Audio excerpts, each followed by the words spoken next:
Cristo falou dos 144 mil. Mas ele não falou dos 144 mil como uma curiosidade. Ele falou como se nós pudéssemos ser um dos 144 mil. 144 mil simboliza aquele número de seres que nos tempos antiquíssimos se ofertaram para o plano evolutivo. E é um número de seres considerável e que dá até para formar uma nova humanidade, sabe? Nestas leis da Terra. Com 144 mil se forma uma humanidade inteira com o tempo, uma boa humanidade. Se foram 144 mil decididos. E ele falou nesses 144 mil, mas não deu detalhes. Nós vamos ver aqui o ponto em que ele fala disso. E esses 144 mil, que pode ser que alguém de nós esteja entre eles, né? Não sabemos, porque nós não conhecemos a nossa vida interior. Não sabemos o que a nossa mônada um dia decidiu. Mas ele falou isso porque entre nós existem alguns dos 144 mil necessários. Esses 144 mil, no tempo em que fizeram esta escolha, esses 144 mil estão todos encarnados hoje. De forma que ele está falando muito para esses 144 mil. Só está falando para as mônadas e para as almas, porque nós não sabemos nada disso. E se ele está falando para nós diretamente, se está gravando coisas para nós escutarmos, alguma relação nós temos com isso? Alguma relação nós temos com esse compromisso de vivermos nesta época? Nós tomamos esse compromisso, se estamos encarnados nesta época, na época da transição da Terra, se estamos encarnados nesta época, é porque escolhemos isso e as nossas mônadas se doaram para isso. Mas nós, sabe, tivemos já centenas de encarnações, fizemos tantas coisas, nos misturamos tanto, com tantas energias, que hoje precisa que Cristo venha e diga, olha, será que você é um dos 144 mil? Percebe? E a gente não sabe se é ou não é. Mas, se Cristo perguntou, e se a gente for, vai ter um sinal. Vai ter um sinal, precisa ter fé, não? Esses contatos com a hierarquia precisam de fé. Se a gente não tem fé, é inútil estar fazendo esses contatos, porque é tudo baseado na fé. Então, você está com... Será que você é um dos 144 mil? De repente, você pode ter um sinal real que é, não imaginativo, não delírio, como muita gente tem delírio, que é as coisas. Isso é um sinal realmente. Você vai não só se responsabilizar mais pela sua vida, como vai saber conduzi-la melhor. Se afinal...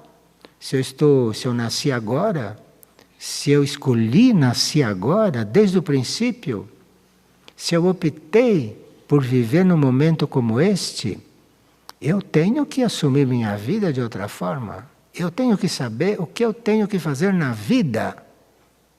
Mas isso é uma pergunta muito incômoda, né? Depois que a gente está bem instalado na vida, descobrir que está errado, que está tudo errado, ou descobrir que pode não ser isso, ou descobrir que tem outras chances. E aí começa a mente fazer de tudo, não é? Para paralisar a pessoa. Mas, quando a gente está participando de uma transmissão dos mensageiros divinos, nós não estamos só tendo um contato físico, consciente. O verdadeiro contato é no nosso plano interno. De forma que, se ele disse os 144 mil, de repente você vai assumir aquilo que você veio fazer neste momento. E aí, se isso for verdadeiro, se isso for real, todo o resto tem uma importância muito secundária. Mas esses 144 mil pode ser sim que entre eles tenha algum de nós. Bem, ele disse o seguinte: se nós formos um dos 144 mil, isto é, se nós formos um daqueles que no começo se ofertaram e foram aceitos para estarem encarnados nesta época, então aí nós temos uma tarefa. E ele disse qual é. E a nossa tarefa seria anunciar a volta dele. Isto é tarefa dos 144 mil, certamente. O que estiverem fazendo por aí, agora já sabem que a tarefa, nesse momento, é anunciar o retorno dele. Anunciar o retorno dele. Acontece que para você sair por aí anunciando o retorno dele, precisa que você viva de uma certa forma. Precisa que você tenha uma vida dentro da lei do amor, segundo o que ele sugere na mensagem, não é? Então, e ele diz lá, a uma certa altura, fala na primeira lei, que é você estar amando sobretudo o Criador, a criação. Você não tem nenhum amor maior do que a fonte da criação, ou Deus, como queira chamar. Então, antigamente se dizia amar a Deus sobre todas as coisas. É um mandamento que Moisés captou. É a mesma coisa que eu estou dizendo, só que eu estou aplicando outros nomes. Porque Deus fica parecendo que a gente é religioso, como aqui na Terra. Mas se você fala, a coisa que eu mais amo, e não penso em amar outra coisa dessa forma, é aquilo que cria, é a fonte da criação, é Deus, é a fonte da vida. Isso você tem que amar sobre todas as coisas, Cristo nos lembra. E ao próximo, como você cuida de você. Então, a primeira lei, que ele já disse várias vezes, que Moisés já dizia, que todos diziam, a primeira lei é que você tem que amar, em primeiro lugar, aquela fonte da criação, Deus, aquela coisa de onde partiu tudo. E ao próximo. Porque nós não fazemos assim. Nós primeiro não amamos aquilo em primeiro lugar. Nós amamos algo aqui embaixo da terra em primeiro lugar. Nós amamos uma outra pessoa muito mais do que Deus. Nós amamos uma pessoa muito mais do que coisas sérias. E daí por fora. Outro ama a música acima de tudo, outro ama a pintura acima de tudo, outro ama o negócio acima de tudo, outro ama tem tantos amores, não? Isso tudo está fora de caminho, completamente fora de caminho. Porque o amor supremo é o amor por aquilo que é a própria criação. É aquilo que cria tudo, é o autor de tudo, é essa ação criadora, esse é o nosso primeiro amor. Agora, o próximo, o nosso semelhante, não pode ser amado como a gente ama o outro, lá em cima.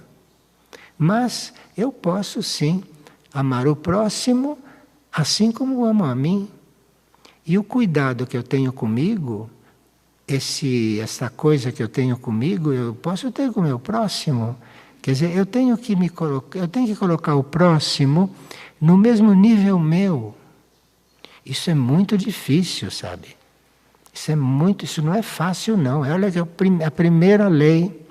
Então você tem que colocar o próximo no mesmo nível em que você coloca você. O próximo tem tanta importância quanto você. O próximo é tanto você quanto você. Bom, aí esse mandamento vai se aprofundando quando você o adota. Por isso que é o primeiro. E ele falou nisso em primeiro lugar. Repetiu em primeiro lugar. Porque se você não ama o outro, se você não considera o outro tanto quanto você não está amando o plano de Deus. Você não está amando o plano da criação. Porque diante da criação, todos têm o mesmo valor. Nós é que damos valor diferente para uma coisa, para outra, para um e para outro. Mas o que nos criou a todos semelhantes a Ele. Veja quanta coisa a gente teria que descobrir. Mas, descobrindo isso e continuando a viver como vive, não adianta nada. Isso é o que ele quis dizer também. Você tem que descobrir, você tem que saber essas coisas e viver de acordo com isso. E enquanto você se trata de um jeito e trata o seu próximo de outro jeito, porque você não gosta dele ou não gosta do jeito dele, ou porque ele te fez mal, entre aspas, como se uma pessoa pudesse nos fazer mal, hein? Veja que ingenuidade. Então, te fez mal porque você deixou, porque você se abriu a isso, porque você também é mal, você também não presta, por isso que ele te fez mal. Então aí você tem que mudar tudo. E uma pessoa que perguntou aqui, o que significa mudar tudo? O que eu faço para mudar tudo? Tem que mudar uma pequena coisa dessas, que aí começa uma série de mudanças em corrente. Se você conseguir amar aquilo que cria, aquilo Deus, sobretudo, que não tenha nada maior do que Ele para você. E se você conseguir amar qualquer um outro, ter com o outro o mesmo cuidado, o mesmo interesse, o mesmo sentimento, a mesma intenção que você tem com você, você já deu um passo. Você já entrou no plano dos mandamentos. E Cristo disse, amar ao próximo como você ama tudo, e amar a criação como em primeiro lugar. E o segundo mandamento, não matar. Aqui, este. Porque não matar não é só não matar os frangos e as galinhas que a gente come. Não matar é matar um outro moralmente também. É matar um outro mentalmente, é enviar um pensamento tão horrendo que mata alguma coisa lá dentro do outro. Isso tudo é matar. Você criticar um outro, colocar um outro numa má luz diante de um terceiro, ou você formar uma ideia má do outro, você está matando o outro num certo nível. Então, não matar, que ele falou como segundo mandamento, não matar é muito amplo, muito sério. E se nós conseguirmos trabalhar esse primeiro e esse segundo, não matar, olha, nós ganhamos a encarnação, viu? Ganhamos a encarnação. Esta encarnação não desperdiçamos. Se conseguimos esses dois, não desperdiçamos essa encarnação.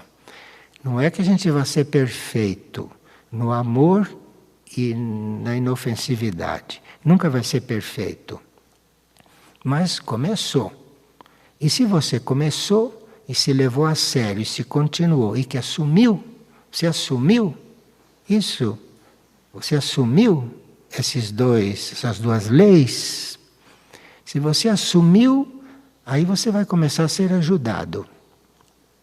E vai conseguir desenvolver isso mais do que se você estivesse sozinho.